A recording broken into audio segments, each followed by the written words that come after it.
şu anda uçakla gelebilmek için gerçekten cebinizde ciddi bir paranın olması gerekiyor. Uçak firmaları geçen yıl uçmadıklarını ya da geçen yılın pandeminin acısını bu yıl çıkartıyorlar. Uçak fiyatları almış başını gidiyor. Hiç kimse de buna bir dur diyen yok. Yani 5 kişilik ya da 4 kişilik bir ailenin gidiş dönüş uçak biletleri en az 2500-3000 euro. Bu fiyatlar nedeniyle vatandaş tabii ki aracıyla gelecek. Şu anda Kapıkule'de geçen yıla göre en az %50, %60 daha fazla vatandaşımız Türkiye'ye giriş yapıyor. Bakın Haziran ayının başından bugüne kadar yaklaşık 500 bin kişi Türkiye'ye giriş yaptı. Bu rakam sürekli artmaya devam ediyor. Hava yollarıyla ilgili ciddi sıkıntılar var. Bakın değerli izleyicilerimiz. Almanya'da geçtiğimiz günlerde Düsseldorf Havalimanı'nda şöyle bir olay yaşandı. Havayolu firması uçak biletlerini satmış, ortada uçak yok, uçuş yok. Şimdi bu görüntüleri ekranlarınıza getireceğim. Bakın bir tane orada bankoda çalışan, check-in yapan görevli bir şeyler söylüyor. Bu söylediklerinin hiçbir şekilde derdine, orada bulunan vatandaşın derdine derman olmuyor. Ve şu söyleniyor, deniliyor ki yakın olanlar evine gitsin, diğerlerini otele gönderelim. Vatandaş soruyor, ne zamana kadar? İşi olan var, gücü olan var, hastası olan var, düğünü olan var. Böyle bir saçma bir şey olabilir mi? Havayolunun yetkilisi uçağın ne zaman geleceğini bilmiyor. O vatandaş, havalimanında bekleyen vatandaş mı bilecek? Böyle bir şey olabilir mi arkadaşlar? Bu nedir ya? Yani her yıl, bakın değerli izleyicilerimiz, her yıl oluyor ama bu yıl acayip şekilde pek çok havayolu firması uçuşlarını iptal ediyor. Kardeşim niye iptal ediyorsun? Niye satıyorsun o zaman biletleri? Almanya'nın pek çok noktasında durum bu. Havalimanlarında Türkler perişan bir vaziyette bekliyorlar. Çoluk çocuk perişan halde. Ne? Bilmem ne havayolu iptal etmiş. Arkadaşlar olacak iş mi? Bu insanların gece gündüz çalıştığını biliyorsunuz. Yılda bir sefer olsun tatilimi yapayım, memleketime gideyim. Sevdiklerimi göreyim. Çoluk çocuğumla beraber hiç olmazsa 3-5 hafta neyse işte bir tatil yapayım derken daha tatile çıkmadan dakika bir gol bir havalimanında uçak yok. Hiç kimse bu konuyla ilgili de hiçbir şey yapmıyor. Havacılık kuralları deniyor. Hiçbir şey yapamıyorsun. Bu insanların saatleri bile değerli. Bunları kim tazmin edecek? Bırak tazminatı. Bu insanların psikolojilerini bozmaya sizin ne hakkınız var? O zaman satmayın kardeşim. En ucuz bileti 600-700 euroya satıyorsunuz şimdi. Paraları alıyorsunuz. Ondan sonra da diyorsunuz ki uçuş yok. Allah Allah ya. Ne olacak peki arkadaş? Ya bu gurbetçi vatandaşın derdiyle kim dertlenecek merak ediyorum. Her yıl her havayolu şirketi, özellikle Türk havayolu şirketleri, bunların içerisinde Alman havayolları da dahil olmak üzere, arkadaş yüz binlerce, milyonlarca vatandaşımız Türkiye'ye gidiyor, akın ediyor. Dünya kadar para kazanıyorsunuz. Neden iptal olduğunu havalimanındaki bu şu an elinde o megafonu almış ya o eline. O megafon almış olan yetkili kadın bile bilmiyor. Ne zaman uçağın geleceğini de bilmiyor. Böyle bir şey olabilir mi? Havayolunun yetkilisi bilmiyor. Ben mi bileceğim?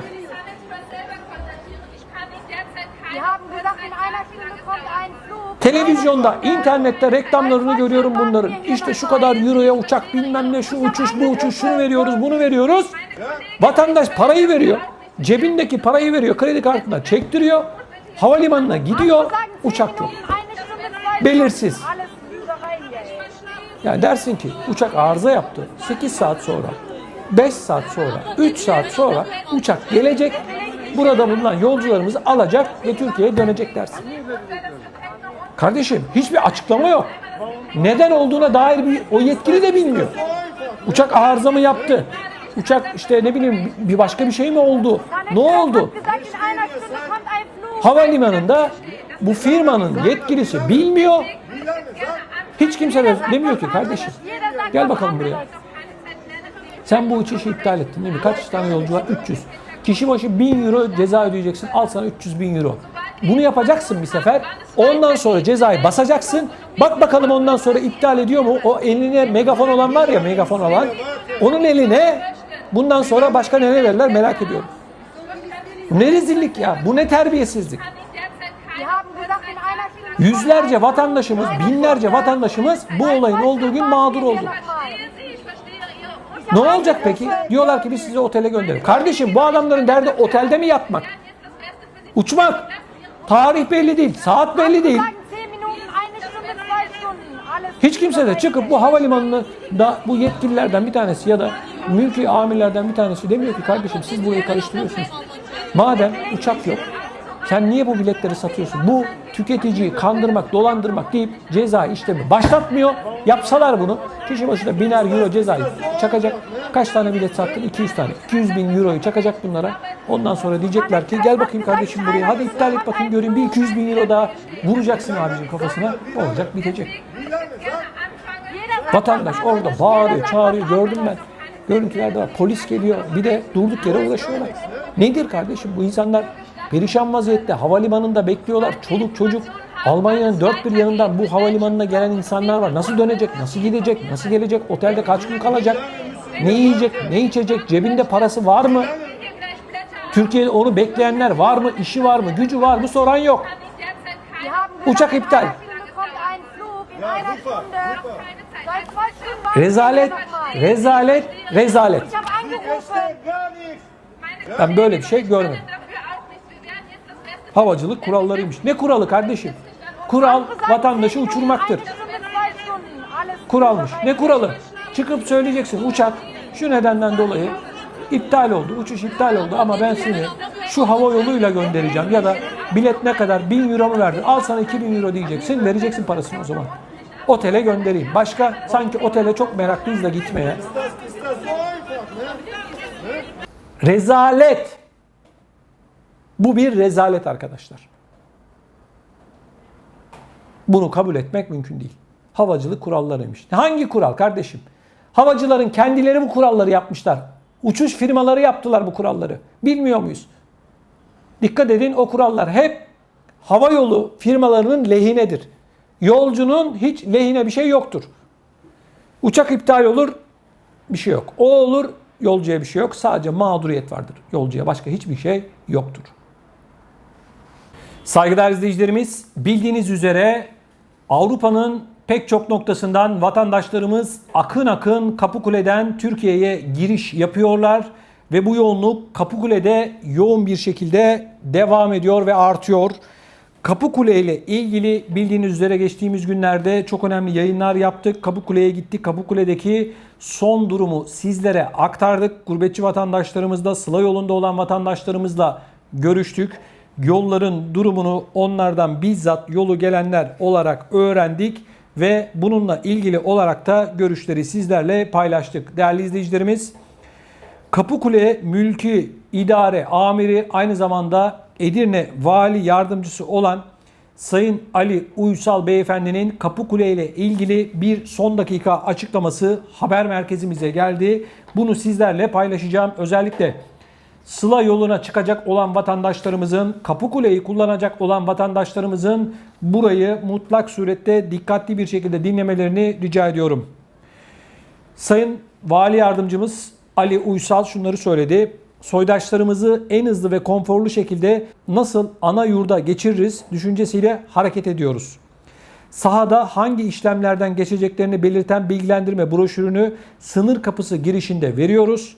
Burada saniyelerin hesabını yaptık. Misafirimiz broşürü aldığı zaman evraklarını hazır ediyor. Sağlıkçılarımızı ön plana çıkardık. Soydaşımız sıradayken getirmiş oldukları aşı kartı ve test sonuçlarına görüldüğü kaşesini vuruyoruz ve sağlık kabinine girmelerine gerek kalmıyor diyor. Pasaport peronunda işlemlerin 1 dakikada sonuçlandığını dile getiren Vali Yardımcısı Sayın Uysal, gümrük işlemleri de 2 ya da 3 dakika sürüyor. İşlemlerin toplam süresi 5 dakikayı geçmiyor dedi. Girişler çok yoğun olduğu zaman maksimum 45 dakika, 1 saatten fazla beklemek süresi mevcut değil. Yaptığımız bu uygulamayla daha hızlı bir geçiş sağlıyoruz. Vatandaşlarımız uygulamalardan gayet memnun. Sıra yoksa geçiş 5 dakika. Fakat yığılma olursa, tam dolu olduğunda önde 20 araba olsa bile bu süre en fazla 1 saat oluyor dedi. Sayın Uysal tüm misafirlere valiliğin ikram çadırında Osmanlı şerbeti, su, çay ve kahve ikram ettiklerini belirterek bu yıl şöyle bir fark yarattık. PTT mobil hizmet aracı da faaliyet göstermeye başladı. Bize gelen en büyük şikayet yol üzerinde çok pahalı OGS, HGS ve döviz ile ilgili kalitesiz ve pahalı hizmet aldıkları, bazen dolandırıldıklarıydı. Bunu önlemek adına hem saha içine hem saha dışına PTT mobil hizmet aracı çalışıyor. Bunları hayata geçirdik diyor. Kapıkule'de İl Sağlık Müdürlüğü personelinin aşı hizmeti de verdiğine dikkati çeken Uysal, ayrıca sınır kapısı güzergahındaki işletmeleri denetlediklerini, fahiş fiyat uygulayanlara ceza kesildiğini dile getirdi.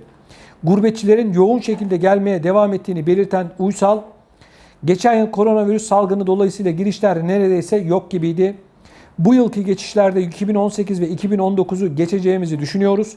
Şu anda 1 Haziran itibariyle Kapıkule'den yaklaşık 500 binin üzerinde vatandaşımız Türkiye'ye giriş yaptı. Çok yoğun bir giriş var. Hatta geçen hafta sonu bir günde 30 bini geçen rakam ortaya çıktı. O gün 7380 araç girişi yapıldı. Kurban Bayramı bunun da en önemli etkilerinden bir tanesi diyor. Değerli izleyicilerimiz, Sıla yolu güzergahında vatandaş Kapıkule'den girdi, Edirne'ye doğru gidiyor. Edirne'nin içerisine de girdi diyelim. Şimdi İstanbul'a kadar bazı gerçekleri sizlerle paylaşacağım. Gurbetçi vatandaşlarımızın yaşadıklarını ve bazı vatandaşlarımızın başına gelen olayları sizlere anlatacağım. Değerli izleyicilerimiz, Edirne bizim Avrupa'ya açılan kapılarımızdan bir tanesi. Ve en çok kullanılan kara sınır kapımız. Vatandaşımız Kapıkule'den geçtikten sonra şöyle bir memleket havası alabilmek, biraz yol yorgunluğunu atabilmek, yemek yiyebilmek, bazıları konaklamak için Edirne'nin içerisine girer. Şu anda ekranda görüyorsunuz, Kapıkule'den itibaren Edirne'ye girişi izliyorsunuz. O yolu sizler için görüntüledik. Yaklaşık 10-15 dakika gibi bir zaman aralığında vatandaşımız Edirne'nin içerisine ulaşıyor. Selimiye ve etrafını şu anda görüyorsunuz. Buraya kadar vatandaşımız geliyor. Burada yemek yiyip yoluna Türkiye'nin değişik noktalarına devam eden vatandaşlarımız var. Buradaki otellerde konaklayan vatandaşlarımız var. Burada çarşıyı, pazarı gezip sevdiklerine ya da kendilerine, işte eşine, dostuna hediyeler alan var. Yani Edirne'nin ekonomisini ayakta tutuyor gurbetçi vatandaşımız. Ama ne hikmetse değerli izleyicilerimiz, almış olduğumuz haberler hiç de iç açıcı değil. Anlatacaklarım tabii ki Edirne'nin tamamı, Edirne esnafının ya da Edirne'de yaşayanlar için geçerli değil. Ben kötü niyetli insanları anlatıyorum. Edirne başımızın tacı, bizim Osmanlı yadigarı gözbebeğimiz Mimar Sinan'ın en büyük eserim, en değerli eserim dediği Selimiye'nin ev sahibi. Başımızın üzerinde yeri var. Ama kötü niyetli insanları anlatacağız ve gurbetçi vatandaşlarımızın dikkatli olmasını istiyorum. Bakın. Özellikle yol üzerinde bulunan İstanbul ve diğer illere giden vatandaşlarımızın şikayeti şu. Bazı konaklama istasyonlarında fahiş fiyattan ürünler marketlerinde satılıyor. Benzin istasyonlarında bazı pompacılar benzini pahalıya satıyor. Bozuk para yok ya da Türk parası ver denilerek vatandaşımıza euro hesabını yanlış yapıyorlar. Yine yol üzerinde döviz bozmak isteyenlere çok düşük miktardan gerçek değerinin altında dövizler bozuluyor. Yine bu yol üzerinde bazı vatandaşlarımızın araçları soyuluyor. Bazı vatandaşlarımızın araçlarına zarar veriliyor. Yine bize gelen yorumlardan, videolarımızın altından yazılan yorumlardan öğreniyoruz, görüyoruz, duyuyoruz. Yolda giderken birileri önlerinde, gurbetçi vatandaşımızın önünde bir ansızın duruyor araçlarıyla, bu kazaya neden olup gurbetçi vatandaşlarımızı adeta soyuyorlar, para alıyorlar, soygun yapıyorlar arkadaşlar. Böyle olaylar duyuyoruz, görüyoruz. Şimdi Kapıkule'den girdiniz. Başka yerlere gideceksiniz. Vatanımız, canımız, ciğerimiz diyoruz ama yolda soygun var arkadaşlar. Bu olmaz. Bu ahlaksızlık, bu alçaklıktan başka bir şey değil. Ben Kapıkule'ye gittim dönüşte. Dönüyoruz İstanbul'a doğru. Dinlenme istasyonlarını, benzin istasyonlarına bir bakalım dedik. Ne durumda? Arkadaşlar, hınca hınç gurbetçi vatandaşlarımız da dolu. Alışveriş yapan, dinlenen, yemek yiyen, aklınıza ne gelirse. Bu insanlar burayı canlandırıyorlar, ekonomilerine katkı sunuyorlar ama siz utanmadan, ahlaksız bir şekilde, namussuz bir şekilde bu insanları eğer kazıklıyorsanız, araçlarını soyuyorsanız ve bu insanları birer para kaynağı olarak görüyorsanız sizin insanlığınızdan ben şüphe ederim. Paran neyse onu alırsın. Ya bir çaya 10 lira isteyenler varmış. Bir çaya 10 lira dinlenme tesisinde, benzin istasyonunda 10 lira. 5 yıldızlı otelde 10 lira değil kardeşim çay. Edirne'deki hangi otelde çay 10 lira? Hadi bana söyleyin bakayım da. Sen sıradan bir tane benzin istasyonunda pislik içerisindeki bir yerden vatandaştan 10 lira para alıyorsun çaya. Hadi 2 lira al, 2,5 lira al, 3 lira al. Bunun üstü haram. Gurbetçi vatandaşımızı soyuyorsun. Gurbetçi vatandaşımızı dolandırıyorsun. O parayı da götürüyorsun. Çoluk çocuğuna yediriyorsun. Be Allah'tan kork, vicdansız. Bu sözüm işini dürüst yapanlara asla değil. Beni sakın yanlış anlamasınlar. Bu sözüm benim ahlaksızlara, vurgunculara, hırsızlara. Arkadaşlar bakın. Aracınızı park ettiğinizde bu dinlenme istasyonlarında, hepsi için söylüyorum. Gözünüz aracınızda olsun. Aracınızdan çok uzaklaşmayın. Gözünüz çoluk çocuğunuzda olsun, çantanızda olsun, paranızda olsun, değerli eşyalarınızda olsun. Ben Türkiye'ye geldim. Aman bir rahatlık içerisine sakın düşmeyin. Ben yıllar önce Bulgaristan'a gittiğimde, arkadaşlar araçla gittiğimde yolda beni bir benzincide Bulgaristan'da uyardılar. Dediler ki abi sakın gece gitme. Durduğun yerlere dikkat et. Şimdi üzülerek ben kendi vatanımla ilgili böyle şeyleri anlatıyorum. Bulgaristan'da bana anlattıklarını ben size anlatıyorum. Türkiye için anlatıyorum. Vallahi de billahi de arkadaşlar ben bu kadar kötü olduğunu bilmiyordum. Tamam her yerde polisiye olay olabilir. Dünyanın neresi güvenli ki? Amerika'ya git, Amerika'da. İsviçre'ye, Fransa'ya, Hollanda, Almanya nereye gidersen git. Her yerde olay var ama ben bizim ülkemizde özellikle Sıla yolu istikametinde bu tür olayların bu kadar olduğunu vallahi billahi tillahi bilmiyordum. Şimdi bana yazıyorlar videoların altına, geçtiğimiz günlerde bir haber yaptık. Sıla yolunda soygun var diye bir vatandaşımız Sayın Erdoğan Şam Beyefendi, gurbetçi vatandaşımız bana anlattı yaşadıklarını, ağzım açık bir şekilde dinledim. Bu videoda bizim Türkçe Haber'de izleyebilirsiniz. Türkçe Haber'de biliyorsunuz bizim önemli kanallarımızdan bir tanesi. Orada görebilirsiniz. Arkadaşlar soygun var. Ya Edirne'nin içerisine gittim. Oturduk bir yerde biz de Kapıkule'de işte gurbetçi vatandaşlarımızı çekmiştik falan. Yorulduk, yemek yiyelim dedik. Her yer gurbetçi araçlarıyla dolu. Otellerin önü dolu, restoranların önü dolu, alışveriş merkezlerinin, çarşının, pazarın önü dolu. Siz bu insanlar sizleri bu kadar kalkındırırken siz bunları birer eğer işte hani şu kafa var ya Almancı kafası. Almancılar geliyor. Almancılar arkadaşlar yapmayın böyle şeyler. Yapmayın. Devletimizin kolluk kuvvetlerinin ne kadar hassas olduğunu biliyorum ama her noktaya da bir tane polis dikilmez. Vicdan lazım, vicdan. Bakın bu yıl Sırbistan'da şöyle bir şey var. Sırbistan'da biliyorsunuz dinlenme konaklama yerlerinde neredeyse her cebe polisler duruyordu arkadaşlar. Gerekirse bizim de bunu yapmamız lazım. Bütün o istikamette İstanbul'a kadar, Silivri'ye kadar bütün dinlenme istasyonlarında güvenlik güçlerinin bulunması gerekiyor. Sivil, resmi hiç fark etmez. Gurbetçi vatandaşımızı 3 ay boyunca koruyacak. Hırsızdı, kapkaççıydı, oydu buydu. Arkadaşlar bunları duymak, görmek istemiyoruz gurbetçi vatandaşımızı.